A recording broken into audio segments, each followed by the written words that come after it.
ये केक आपको कहीं से भी टेढ़ा लग रहा है, नहीं ना। एक तो अर्जेंट ऑर्डर, ऊपर से इतने ब्लंडर, ऊपर से 2 से 3 घंटे इस केक ने बाइक पे ट्रैवल किया है, तब जाके ये हमारे कस्टमर के पास पहुंचा है और अल्हम्दुलिल्लाह सेफली पहुंच गया है। हुआ कुछ यूँ कि कस्टमर ने रात को 1 बजे मुझे मैसेज किया कि उन्हें कल दोपहर में निकाह थीम में केक चाहिए। तो मैंने कहा ठीक है, मैं बना दूँगी। अब करने को तो और कोई काम है नहीं, तो एक केक ही बनाना था। मैंने सोचा 1 बजे तक मैं बना दूँगी। तो मैंने जब केक सुबह उठ के इन बच्चों को स्कूल भेजने के बाद मैंने केक को बेक किया, और जब मैंने पतीले से निकाला और पैन मेरे हाथ से गिरा और जो था केक अंदर से टूट गया। अब केक हाइट में बनाना था, इसलिए मैंने 2 पैन यूज़ किए। एक पैन में बेक करती हूँ तो वो थोड़ा-सा डेंस हो जाता है, इसलिए मैंने 2 पैन में बनाया ताकि वो अच्छे से राइज़ हो सके और उसकी लेस अच्छी सी बन सके। तो वो टूट गया, लेकिन इसे हम एडजस्ट कर लेंगे। एडजस्ट करते हुए भी एक और मिस्टेक कर दी मैंने। अब जल्दी में जब हम काम कर रहे होते हैं तो फिर इस तरह की मिस्टेक्स तो हो जाती हैं। तो अब इसको मैंने एहतियात से कटिंग की है और इसको एक बोर्ड पे रखा है। अभी ये गरम-गरम ही है, तो मैं इसको फ्रिज में रख दूँगी ठंडा होने के लिए। निकाह थीम में केक था और मुझे लग रहा था कि मैंने टॉपर्स जो मंगवाए हैं कराची से, उनमें निकाह थीम का निकाह का टॉपर भी मौजूद होगा, निकाह मुबारक का। तो मैंने देखे सारे एम्बोज़र, सारे टॉपर्स जिनमें निकाह का, ना तो कोई मुझे एम्बोज़र मिला है, अपने इतने ज़्यादा एम्बोज़र्स मैंने मंगवाए हैं, और ना ही मुझे उसके अंदर से कोई टॉपर मिला है। और आज जुमे का दिन था और जुमे के दिन सारी शॉप्स बंद होती हैं। मैंने हर जगह पे मैसेज करके देख लिया, कहीं से मुझे रिप्लाई नहीं मिला। मैंने गूगल से भी जो जितने इस्लामाबाद और रावलपिंडी में शॉप्स हैं उनको सर्च किया, तो वो क्लोज़ आ रही थी। तो मैंने सोचा कि अब क्या करूँ? अच्छा, यहाँ पे जो मिस्टेक मैंने की है, जो टूटी हुई लेयर है वो सेकंड नंबर पे रख दिया और उसके ऊपर मैंने फ्रेश लेयर, अब मुझे फ्रेश दोनों लेयर्स नीचे रखनी चाहिए थी और टूटी हुई दोनों लेयर्स टॉप पे रखनी चाहिए थी। और अब इस तरीके से जब मैंने किया कि नीचे वाली जो दोनों लेयर्स है ना दोनों केक्स की, वो मैंने पहले एडजस्ट कर दी और ऊपर वाली दोनों लेयर्स मैं बाद में एडजस्ट करने लगी।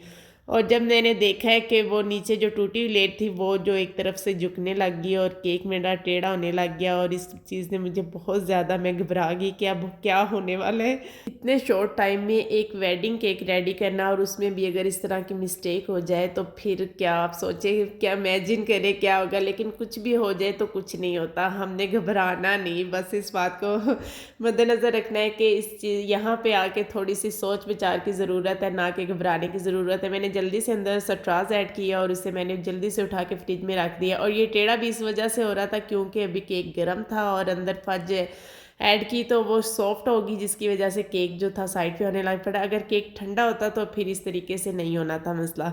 एनीवेज़, अब क्रीम के साथ मैंने इसको पहले सैचुरेट करना है, इसको क्रम कोट पहले करना है मैंने, और क्रीम के साथ जब मैं इसे स्क्रैपर की मदद से चारों तरफ से देखूंगी कि बराबर है, इक्वल है, 90 डिग्री पे इसका जो है जा रहा है ये केक, तो उसके बाद फिर मैं इस पर फाइनल कोट करूँगी। इसको मैंने क्रम कोट करने के बाद एक दफ़ा फ्रिज में रखा है ताकि ये सीधा हो जाए, और क्रम कोट करने तक मैं बहुत ज़्यादा कंफ्यूज थी कि कहीं ये रास्ते में केक गिर ना जाए, लेकिन अल्हम्दुलिल्लाह ऐसा कुछ नहीं हुआ। तो अब मैं फाइनल कोट इस पे करके तो इसको रेडी कर दूँगी। अच्छा, जो मेन स्टोरी है वो तो सुने। अब कोई टॉपर नहीं था मेरे पास, कोई मेरे पास एम्बोज़र नहीं था कि मैं इस पे निकाह थीम का, और लिखने में भी काफ़ी टाइम चाहिए था।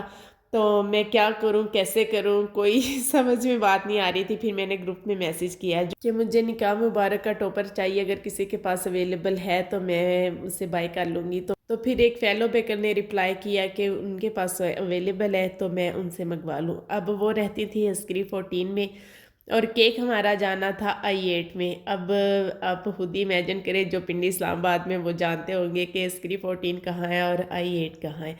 तो लेकिन इस बात का मुझे नहीं पता था। अब मैंने केक राइडर के हवाले किया और उनसे मैंने कहा कि आप पहले अस्करी 14 जाएँगे, वहाँ से आपने के टॉपर लेना है उनसे, और फिर केक लेके आपने कस्टमर के पास जाना है। अब अस्करी 14 में गए, वहाँ पे आपको पता है पहले सारा एंट्री वगैरह होती है, उसके बाद वो आगे जाने देते हैं।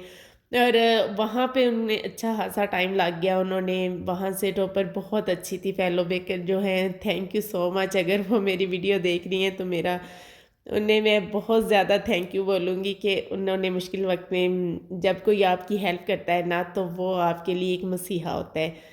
उन्होंने उस टॉपर के मुझसे पैसे नहीं लिए, बगैर किसी मकसद के उन्होंने मेरी हेल्प की, और इधर इतनी कोऑपरेटिव थी कि उन्होंने बहुत एहतियात से टॉपर को उन्होंने बहुत अच्छी सी पैकिंग करके कि रास्ते में वो डैमेज ना हो जाए, राइडर के हवाले किया और मुझे यकीन नहीं आ रहा था कोई इतना अच्छा भी हो सकता है इस दुनिया में।